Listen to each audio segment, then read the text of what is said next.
Baik, bismillahirrahmanirrahim. Assalamualaikum warahmatullahi wabarakatuh. Perkenalkan, nama saya Muhammad Fajar Mubarak dengan NIM 2301125010049 dari kelas Statistika Perkantoran 01. Yang terhormat kepada dosen pengampu yaitu Bu Ruliana SPD MSI dan Bu Zakia Mar'ah SSI MSI.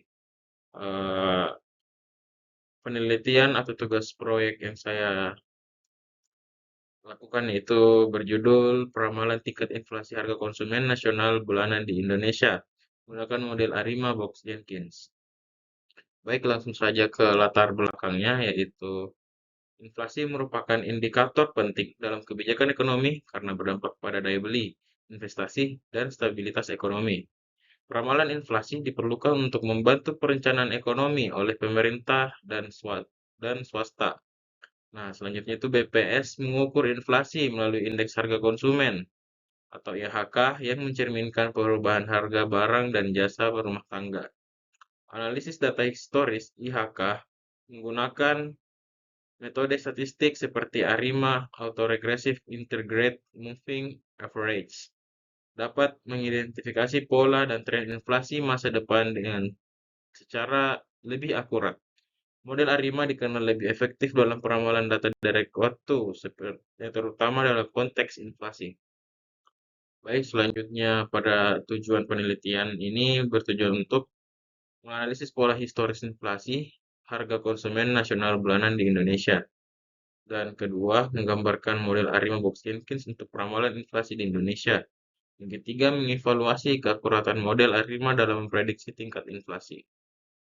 Baik, selanjutnya definisi operasional yaitu inflasi harga konsumen adalah kenaikan umum dan terus-menerus harga barang dan jasa dalam jangka waktu tertentu yang diukur menggunakan indeks harga konsumen, yaitu IHK. Inflasi mencerminkan turunnya daya beli uang akibat meningkatnya harga kebutuhan masyarakat menurut Manq 2016. Baik, selanjutnya sumber dan teknik pengumpulan data. Penelitian ini menggunakan data sekunder berupa inflasi harga konsumen bulanan tingkat nasional periode 2020 sampai 2024 yang diperoleh dari situs resmi BPS. Data dikumpulkan melalui metode dokumentasi dan diolah sebagai direct waktu untuk analisis lebih lanjut. Selanjutnya, metode ARIMA. Tahap pertama itu kita melakukan identifikasi model. Tahap awal dimulai dengan mengevaluasi apakah data bersifat stasioner. Jika belum, dilakukan differencing hingga tercapai kestasioneran. Selanjutnya kita membuat grafik ACF dan PACF digunakan untuk menganalisis pola keterkaitan data antar waktu dan membantu penentuan nilai P atau autoregressive dan Q moving average, dan sementara itu nilai D ditentukan berdasarkan jumlah differencing yang diperlukan agar data menjadi stasioner. Yang kedua yaitu estimasi parameter. Setelah model awal ditentukan, parameter ARIMA PDQ diestimasikan menggunakan metode maximum likelihood atau MLE. Model terbaik dipilih berdasarkan nilai Archaic Information Criteria dengan asumsi bahwa model dengan AIC terendah memberikan keseimbangan terbaik antara ketepatan dan kesederhanaan. Yang ketiga yaitu diagnostik model.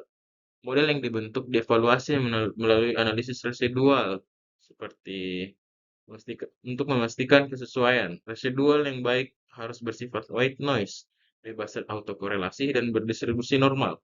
Kemudian dilakukan menggunakan uji Lyung-Box untuk autokorelasi dan Kolmogorov-Smirnov untuk normalitas, serta uji T untuk menilai signifikansi masing-masing parameter. Dan langkah terakhir yaitu peramalan. Setelah model divalidasi atau sudah benar, dilakukan peramalan inflasi ke depan. Hasil disajikan dalam bentuk point forecast. Prediksi ini diharapkan menjadi acuan dalam perumusan kebijakan ekonomi dan strategi dan pengendalian inflasi. Baik, lanjut pada ini adalah skema pendekatan Arima Box Jenkins, yaitu pada tahap pertama itu identifikasi model. Nah, pertama itu kita rumuskan model-model umum atau model-model apa yang sudah kita tentukan. Selanjutnya, kita tetapkan model sementara. Setelah kita mendapatkan model sementara, kita lanjut ke tahap kedua, yaitu taksiran dan diagnostik model. Nah, di dalam tahap 2 itu terdapat penaksiran parameter model sementara. Kita mencari apakah itu model itu signifikan atau tidak. Setelah itu kita pemeriksaan diagnostik, apakah model memadai seperti uji white noise, normalitas, dan uji residual autokorelasinya juga. Jika tidak memadai, kita kembali ke penerapan model sementara lagi untuk model yang lainnya. Apakah itu pada tahap 2 juga tetap memadai? Jika iya, kita langsung ke tahap 3 yaitu aplikasi model dengan menggunakan kita lanjut ke peramalannya. Nah, kita langsung saja ke hasil dan pembahasannya. Data yang saya gunakan itu data inflasi harga konsumen nasional bulanan di Indonesia pada tahun 2020 sampai 2024. Nah, berikut adalah link datanya dan berikut adalah datanya yang saya terangkan di sini. Selanjutnya ada pada statistik deskriptif. Berikut adalah histogram dari data-data setiap tahunnya. Tertera di sini dari tahun 2020 sampai 2024. Setiap bulannya ada di sini.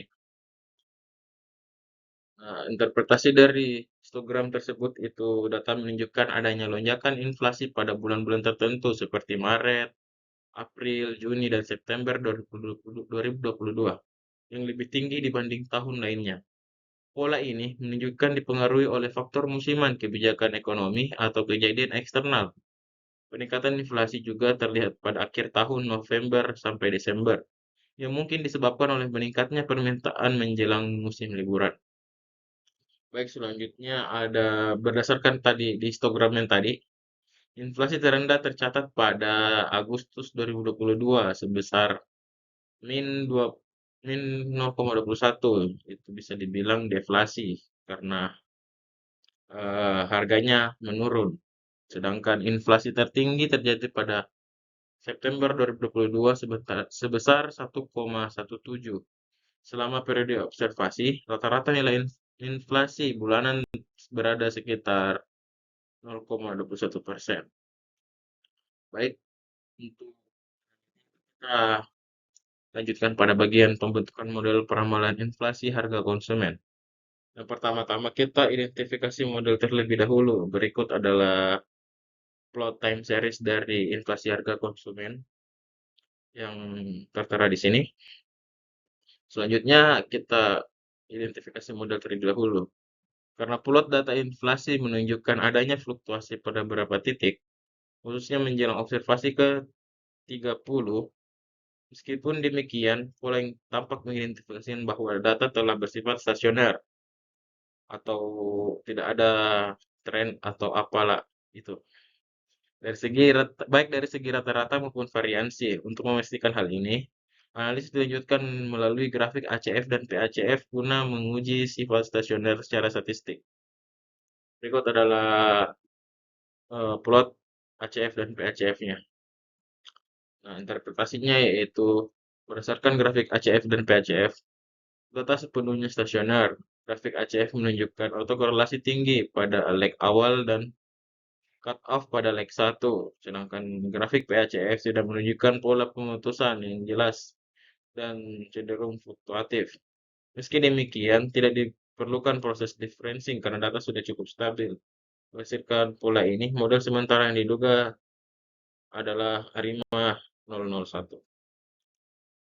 Nah, selanjutnya kita estimasi parameter. Berdasarkan tabel tersebut, dapat diketahui di sini nilai koefisien dari MA1 itu 0,1180 dengan nilai AIC 19,62.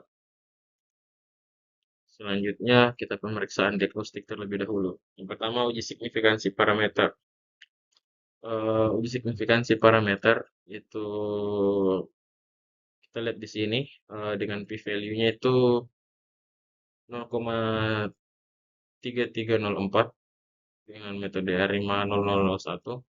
Nah, berdasarkan di tabel di atas ini dapat dilihat bahwa nilai p-value sebesar 0,3304 itu artinya tolak H0 jika p-value kurang dari lebih kecil daripada 0,05.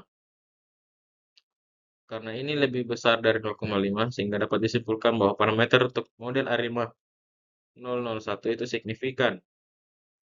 Berdasarkan selanjutnya kita bagian uji asumsi white noise, yaitu kita lihat di sini nilai chi-square-nya itu 0,0103112 dan derajat kebebasannya itu 1 dengan p-value 0,9191. Berdasarkan tabel tersebut, uji Limbox menghasilkan chi-square atau chi-square 0,013103112 dengan p-value 0,9191. Karena p-value lebih besar dari tingkat signifikansi, maka gagal menolak hipotesis 0, yang berarti residual dapat dianggap sebagai white noise. Selanjutnya, uji residual normalitas. Nilai D atau nilai dari normalitasnya itu 0,10084 dan p-value-nya itu 1,352. Di mana p-value dari uji tersebut lebih besar daripada 0,05. Berarti gagal menolak hipotesis 0 sehingga residual model ARIMA 0,11001 berdistribusi normal.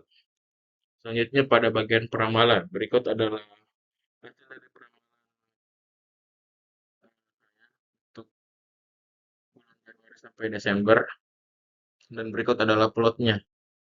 Berdasarkan grafik, terlihat bahwa nilai inflasi proyeksikan cenderung stabil sepanjang 2025. Yang menurun itu dari Januari ke Februari saja dan selanjutnya itu tetap stabil. Dengan tingkat fluktuasi yang lebih rendah dibandingkan periode sebelumnya. Selain itu, prediksi semakin melebar seiring berjalannya waktu, mencerminkan meningkatnya atau ketidakpastian dalam estimasi untuk bulan-bulan yang lebih jauh dari data historis terakhir. Fenomena ini umum terjadi dalam analisis dari waktu karena akurasi prediksi cenderung menurun seiring bertambahnya jangka waktu peramalan. Baik, kesimpulan dari penelitian ini itu meramalkan inflasi bulan Indonesia menggunakan model ARIMA berdasarkan data 2020-2024. Data menunjukkan fluktuasi dengan pola musiman terutama di bulan Maret, April, dan September. Setelah proses teridentifikasi, estimasi, dan uji diagnostik, model ARIMA 001 dipilih karena signifikan secara statistik, residualnya white noise, dan datanya normal, berdistribusi normal. Sehingga hasil peramalan menunjukkan inflasi tahun 2025 cenderung stabil dengan rata-rata sekitar 0,219% per bulannya. Sehingga model ini layak digunakan untuk mendukung kebijakan ekonomi jangka pendek. Saran dari peneliti yaitu diharapkan pemanfaatan hasil peramalan ini dalam merancang kebijakan fiskal dan moneter guna menjaga stabilitas harga. Penelitian selanjutnya disarankan mencoba model dari waktu yang lain seperti SARIMA atau VAR untuk menangkap pola musiman dan keterkaitan antar variabel. Pembaruan data secara berkala penting juga dilakukan, hasil prediksi tetap relevan, serta perlu dipadukan dengan analisis lain untuk mendukung pengambilan keputusan yang lebih komprehensif dan adaptif. Baik, itu dari saya. Lebih dan kurangnya mohon dimaafkan. Terima kasih. Wassalamualaikum warahmatullahi wabarakatuh.